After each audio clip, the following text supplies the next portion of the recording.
Welcome back to Pakistan आज रात। नाज़रीन, प्रोग्राम में आज हमने दावत दी है रशीद गोडल साहब को। मुत्तहिदा कौमी मूवमेंट से इनका ताल्लुक है और आप मेंबर हैं नेशनल असेंबली के। बहुत बहुत शुक्रिया रशीद गोडल साहब, आपने शो पर हमें ज्वाइन किया है। पाकिस्तान पीपल्स पार्टी से हमें ज्वाइन कर रहे हैं गुल मोहम्मद जाकरानी साहब, आप भी मेंबर हैं नेशनल असेंबली के। जाकरानी साहब, बहुत बहुत शुक्रिया शो पर हमें ज्वाइन करने के लिए। और इस्लामाबाद से हमें ज्वाइन कर रहे हैं पाकिस्तान मुस्लिम लीग नून के सेक्रेटरी इंफॉर्मेशन एहसन इकबाल साहब। एहसन इकबाल साहब, बहुत बहुत शुक्रिया शो पर हमें ज्वाइन करने के लिए। एहसन इकबाल साहब, आपने आज मनाजिर देखे होंगे सिंध असेंबली के, जहां पर 3 बिल भी मंजूर किए गए और अपोजिशन जो है वो चिल्लाती रही नामंजूर नामंजूर। इससे पहले ही ये मनाजिर हमने देखे थे जब वफाक में बजट पेश किया गया था, तो नेशनल असेंबली में आप लोगों ने भी इसी किस्म का एहतजाज किया था। क्या यही जमहूरी निज़ाम है जिसकी हम इतनी तारीफ करते हैं और जिसको हम जो है मुसलसल कायम रखने की कोशिश कर रहे हैं? देखिए, पहली बात तो मैं आपकी ये वजाहत कर देना चाहता हूँ कि हर बात पे जमहूरी निज़ाम को चैलेंज नहीं करना चाहिए। ये जमहूरी निज़ाम का हुस्न होता है कि मुख्तलिफ पार्टियाँ एक छत के नीचे अपने तनाज़ात को लाकर वहाँ पर शोर मचा लेती हैं, वहाँ पर झगड़ लेती हैं। ये झगड़े गलियों और बाज़ारों के अंदर नहीं होते।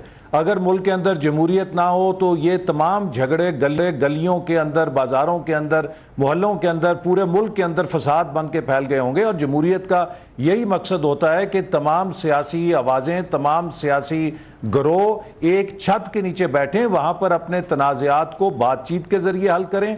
कभी वो तलखी भी हो जाती है, कभी वहाँ पर तुंदो तेज़ी भी हो जाती है, लेकिन एक छत के नीचे बिल आखिर उन मसाइल का हल भी तलाश कर लिया जाता है। लिहाजा ये जो मनाजिर आपने देखे, ये जमहूरियत का हुस्न है। ये मुख्तलिफ ममालिक के अंदर इस तरह होता है। ये जमहूरियत और जमहूरी इदारे कोई फौज की अकेडमी नहीं होते कि जहां पर किसी को टेंशन कहा जाए तो वो खड़ा हो जाए, किसी को दाएं मुड़ कहा जाए तो दाएं मुड़ जाए। महज़ब तरीका भी तो हो सकता है ना इख्तलाफ करने का। और अगर मैं आपको बात बताऊं, आज जब ऑर्डिनेंस मंजूर हुए, इस तरह के मनाजिर मैं आपको अर्ज करूं ना, देखिए इस तरह के मनाजिर जापान जैसे महज़ब मुल्क में भी होते हैं, कोरिया जैसे तरक्की याफ्ता मुल्क के अंदर भी होते हैं, भारत जैसी तरक्की याफ्ता जमहूरियत के अंदर भी होते हैं, मुख्तलिफ यूरोप के ममालिक की पार्लियामेंट्स के अंदर भी ये ऑड केसेस होते हैं। हर रोज़ इस तरह का वाक़या नहीं होता। लेकिन जैसे मैंने आपसे कहा कि जब भी कोई जमात बुलडोज करती है तो अपोजिशन का हक होता है कि वहां पर एहतजाज करें। हमने कौमी असेंबली में भी एहतजाज किया है, सूबाई असेंबली में भी अपोजिशन वहां पर एहतजाज कर रही है। ये उसका जमहूरी हक है। और बजाय इसके कि इस लड़ाई को सड़कों और गलियों के ऊपर लड़ा जाए, अगर एक ऐवान के अंदर और एक छत के अंदर लड़ा जाता है, ये बहुत बेहतर है। और यही जमहूरियत है, जिस बात का नाम हम जिसे जमहूरियत कहते हैं। रशीद गोडल साहब, क्या हो रहा है सिंध असेंबली में? आप लोगों का एहतजाज, एहसन साहब कह रहे हैं आपका जमहूरी हक है। बिल्कुल, जमहूरियत में तो अपोजिशन को हक है कि वो एहतजाज करें। आप लोगों को ट्रेजरी बेंचेस पे बैठने का कहा गया, अपोजिशन की सीट्स आपके लिए तैयार नहीं थी क्योंकि आपके इस्तीफे मंजूर नहीं हुए, तो आपका हक है, आप खड़े रह के एहतजाज कर रहे थे। लेकिन दूसरी तरफ पीपल्स पार्टी की तरफ से भी हमने देखा, जब बिल मंजूर हुए तो इतना शोर हो रहा था जैसे पता नहीं कौन सा किला फतह कर लिया है। देखिए, बात होनी चाहिए थी आज लॉ एंड ऑर्डर पे, जो 100 लोग शहीद हुए हैं 4 दिनों पे, उनको इस लॉ एंड ऑर्डर के निज़ाम को किस तरह बेहतर बनाया जाएगा। लेकिन इनकी जो चीज़ों पे तो आज डिस्कशन ही नहीं हुई। बिल्कुल शहजाद, एग्री करता हूँ आपकी बात से कि दुनिया की पार्लियामेंट में अगर कोई बिल पेश होता है उस पर बहस होती है, आर्गूमेंट्स होते हैं। पीपल्स पार्टी न जाने किस जल्दी में है कि इनकी जल्दी का आलम यह है और इनकी क्रिमिनल सोच का, गुंडागर्दी का ये आलम है कि शहजाद पिछले 5 दिनों में कराची में जो कट्टी पहाड़ी पर फायरिंग हो रही थी, पहाड़ों से फायरिंग हो रही थी, उसी दौरान उन्होंने ऑर्डिनेंस मंजूर किया। ऑर्डिनेंस मंजूर हुआ तकरीबन 7 बजे, इनका जो गवर्नर साहब ने साइन कर दिया, कायम मकाम ने, जो कि गवर्नर ही हैं, हमारे तो गवर्नर रिज़ाइन कर चुका है। इसके बाद 2 घंटे बाद रेंजर्स डिप्लॉय होती हैं, 3 घंटे गश्त करती हैं। 3 घंटे गश्त होने से पहले उन जितने भी टेररिस्ट को उनको सेफ दिया जाता है। रात के 2 बजे रहमान मलिक साहब जाते हैं, वो सुकून हो जाता है। ये 5 दिन पहले सुकून हो जाता। 124 तकरीबन अफराद हलाक हुए, शहीद हुए। तो ये बात साबित करती है कि उन्होंने किस तरह अपने ऑर्डिनेंस लाए, क्या वजूहत लिए क्या है और क्या कत्लो गारत की। आपने रहमान मलिक साहब का बयान आज अगर क्वेटा में सुना हो, उन्होंने कहा कि बताया जाता है कि 100 अफराद हलाक हुए हैं कराची में टारगेट किलिंग के अंदर, लेकिन जब रिपोर्ट सामने आती है तो पता चलता है 30 लोग टारगेट किलिंग में हलाक हुए हैं और 70 को उनकी गर्लफ्रेंड या उनकी बीवियों ने हलाक किया है। रहमान मलिक साहब कुछ भी बोल सकते हैं, लोग उसको रहमान बाबा के नाम से पुकारते हैं आजकल। तो तो मैं तो बात कर रहा हूँ जो मीडिया की रिपोर्ट्स आई, जो एडी के ज़राए से आई, जो हॉस्पिटल ज़राए से आई, मैं तो उसकी बात कर रहा हूँ। सारी दुनिया ने देखा है। शायद आप लोगों के चैनल समाने भी बहुत अच्छा टेलीकास्ट किया उसको, और डायरेक्ट लाइव दिखा दिया कि एक ग्रोह फायरिंग कर रहा था, 2 ग्रोह की फायरिंग नहीं थी। पहले तो ये बयान दिया कि 2 ग्रोह की फायरिंग होती। अच्छा, बिल ऑर्डिनेंस पेश करने के बाद असेंबली में लाया जाता है तो उस पर बहस की जाती है। दुनिया के महज़ब माशरों की बात करते हो, महज़ब माशरे में ये होता है कि बिल लाया तो उसमें आर्गूमेंट्स होते हैं। पीपल्स पार्टी तो कितनी जल्दी में थी उसका अंदाज़ा आपने सिंध असेंबली में देख लिया। तो ये पता नहीं किस तरह मुल्क को धकेल के ले जाना चाहते हैं, और हमारे को अगर अपोजिशन की सज़ा दी जा रही है तो आप सोच लें कि इतना जुल्म करो जितना तुम बर्दाश्त कर सको। ठीक है, मैं ये जाकरानी साहब से बात पूछूंगा। अभी भी जो है जाकरानी साहब, आपने बात सुनी, कहा कि पीपल्स पार्टी की क्रिमिनल सोच है। इससे पहले मुत्तहिदा कौमी मूवमेंट 2 दिन से ये कह रही है कि आप उनको दीवार से लगाने की कोशिश कर रहे हैं। ये क्यों सज़ा दी जा रही है मुत्तहिदा कौमी मूवमेंट को अकॉर्डिंग टू देम ऑपोजिशन में बैठने की? शहजाद भाई, मैंने बात सुनी है, लेकिन मैं यह अर्ज़ करना चाहता हूँ कि पाकिस्तान पीपल्स पार्टी एक जमहूरी पार्टी है, और वो उसके साथ रिकन्सिलेशन के सोच पे काम कर रहे हैं, क्योंकि ये शहीद मोहतरमा बेनज़ीर भुट्टो साहबा की विज़न थी। उस तहत हमने मुस्लिम लीग नून के साथ पहले रहे हैं कोलिशन में, पंजाब में भी रहे हैं और फेडरल गवर्नमेंट में भी रहे हैं, और उसके साथ तीन साल तक MQM के दोस्त भी हमारे साथ रहे हैं।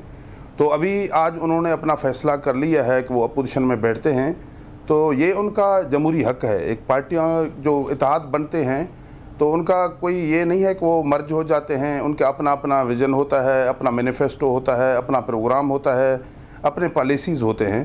तो इसी में ये किसी भी सूरत में ये मतलब नहीं है कि किसी पार्टी को दीवार से लगाने की कोशिश की जा रही है।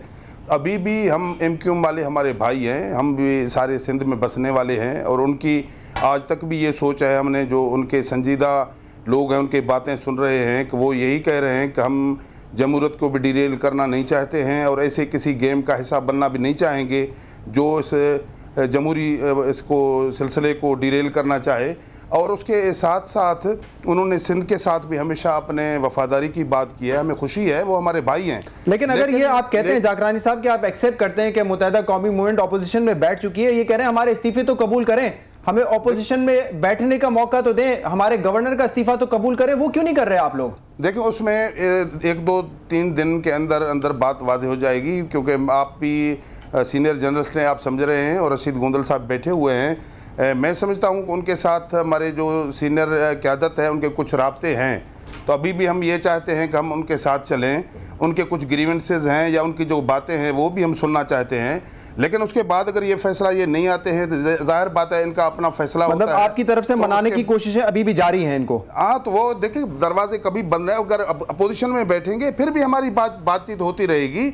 इसका मतलब नहीं है कि कोई अपोजिशन में बैठा है तो उनसे कोई बात नहीं होती है, बात फिर भी होगी, क्योंकि हम इकट्ठे रहे हैं। अभी ये 10-12 दिन की बात है, अभी MQM हमसे अलग हो गया है, लेकिन 3 साल हम साथ रहे हैं, आगे भी हमें साथ चलना पड़ेगा। ऐसे काफ़ी सारे ऐसे मफादात हैं इस धरती के, इस सरजमीन के, जो हमारे मुश्तरका हैं। एहसन इकबाल साहब, ये फरमाइएगा, क्योंकि आपने पीपल्स पार्टी के साथ इस हुकूमत में वक्त गुजारा है, थोड़ा ही सही लेकिन गुजारा है, ऑपोजिशन में भी गुजारा है। इस वक्त आपको क्या लगता है कि पाकिस्तान पीपल्स पार्टी जो है वो दीवार से लगाने की कोशिश कर रही है मुत्तहिदा कौमी मूवमेंट को? उजलत में बिल जो है वो पेश किए गए, पास किए गए सिंध असेंबली से। देखिए, मुझे बड़ा एहतराम है जाकरानी साहब ने जो बात की। मोहतरमा बेनज़ीर भुट्टो साहबा के साथ हमने ARD में काम किया, चार्टर ऑफ डेमोक्रेसी पर दस्तखत किए। मुझे बड़े अफसोस से कहना पड़ता है कि जो सोच मोहतरमा की थी वो तो उन्हीं के साथ दफन हो गई है। अब ये एक नई पीपल्स पार्टी है जो मारज़ वजूद में आई है, जिसका मंशूर अपॉर्चुनिज़म है, जिसका मंशूर ये है कि वादों को करके तोड़ा जाए, जिसका मंशूर ये है कि मफाहमत की आड़ के अंदर अपना उल्लू सीधा किया जाए, अपने मतलब पूरा किया जाए, और जिनके साथ इत्तेहाद किया जाए उनकी जड़ों को काटा जाए। हमने तो 6 हफ्तों के अंदर इस बात का अंदाज़ा कर लिया था कि इनको मफाहमत और कौमी एजेंडे से कोई दिलचस्पी नहीं है। ये दरअसल मफाहमत की आड़ में अपने मफादात को हासिल करना चाहते हैं, अपनी खुद गर्जी की सियासत करना चाहते हैं। तो हम 6 हफ्तों में हुकूमत छोड़कर बाहर आ गए थे। फिर बिलाखिर दूसरे इत्तेहादियों ने इन्हें ज्वाइन किया, और आपने देखा 3 साल बाद JUIF भी बाहर निकल आई और अब 3.5 साल बाद MQM भी इसी शिकायत के साथ वापस आ गई है। ये बड़े अफसोस की बात है कि एक एक करके वो सब इत्तेहादी जो हुकूमत में शामिल हुए थे वो इस नतीजे पे पहुँचे हैं कि हुकूमत ने मफाहमत के नाम पर खुद गर्जी की सियासत की है और अपने वादों को पूरा नहीं किया।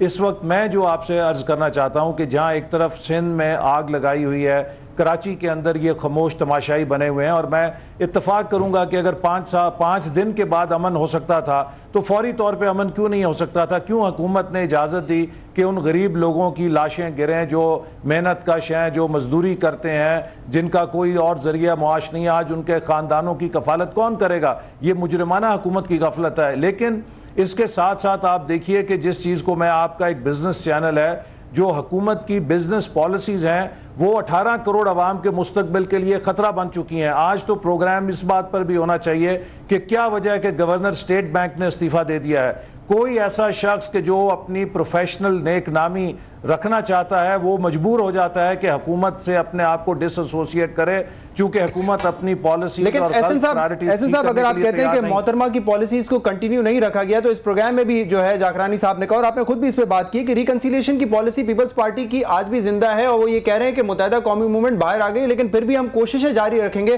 कि वो हमारे साथ मिलकर काम करें। तो रिकंसिलिएशन की पॉलिसी तो अभी तक जिंदा है ना इनकी? वो रिकन्सिलिएशन जिसका जिक्र मोहतरमा बेनज़ीर भुट्टो साहिबा ने किया था, वो नवाज शरीफ साहब और मोहतरमा बेनज़ीर भुट्टो साहिबा के दरमियान एक अंडरस्टैंडिंग थी। किस तरह दोनों बड़ी जमातों ने अगले सालों में इस मुल्क को इस दलदल से निकालना है। लेकिन बदकिस्मती से जब मोहतरमा के साथ ये हादसा दरपेश आया, उसके बाद जो क़यादत आई उसका मुफाहमत की पॉलिसी से सिर्फ इतना ही ताल्लुक़ है, जैसे एक मुहावरा है ना कि मुँह में मफाहमत और बगल में छुरी, ये वो उस तरह की मफाहमत है। क्या जवाब देंगे जाकरानी साहब इस चीज़ का? वो कह रहे हैं कि सिर्फ दिखावा है ये रिकंसिलिएशन की पॉलिसी आपकी। मुझे भी एहसन इकबाल साहब के लिए एहतराम है, बहुत ही अच्छे सियासतदान हैं और पार्लियामेंटन हैं, लेकिन मैं ये गुजारिश करूँगा कि पीपल्स पार्टी अभी भी शहीद मोहतरमा बेनज़ीर भुट्टो साहबा की पार्टी है और शहीद जुल्फ़िकार अली भुट्टो की पार्टी है, और आज उसका कायम मकाम चेयरमैन जनाब आसिफ अली जरदारी साहब हैं और बिलावल भुट्टो जरदारी के चेयरमैन हैं। तो उसी जो भी पॉलिसियाँ उस पर गामजन हैं जो शहीद मोहतरमा बेनज़ीर भुट्टो साहबा ने वायदे किए थे अवाम के साथ, लोगों के साथ। उसी हवाले से मैं ये फ़ख्र से कहना चाहूँगा कि इस सूरत हाल में जब मुल्क क्राइसिस में था और एक मुशर्रफ के नाम से एक जनरल और आमिर डिक्टेटर जिसने बहुत लूटमार किया इस मुल्क को और इदारों को तबाह और बर्बाद किया, और इस सरकमस्टेंस में एक वार एंड टेरर का जो सूरत हाल था वो भी उन्होंने हमें तोहफे में दे दिया। इस सरकमस्टेंस में जब हमने हुकूमत संभाली तो मैं समझता हूँ कि उसमें जनाब आसिफ अली जरदारी साहब का बहुत बड़ा रोल है, मियाँ साहब नवाज शरीफ को मनाने में, क्योंकि उन्होंने इलेक्शन का बायकाट किया था। अगर हमारे दिल में कोई ऐसी बात होती तो हम तो कहते अगर ये बायकाट करते हैं तो ये अलग हो जाएंगे, लेकिन हमारी सोच ये थी कि हमें इकट्ठे मिलकर जमहूरी कदरों को मुस्तहकम बनाना है।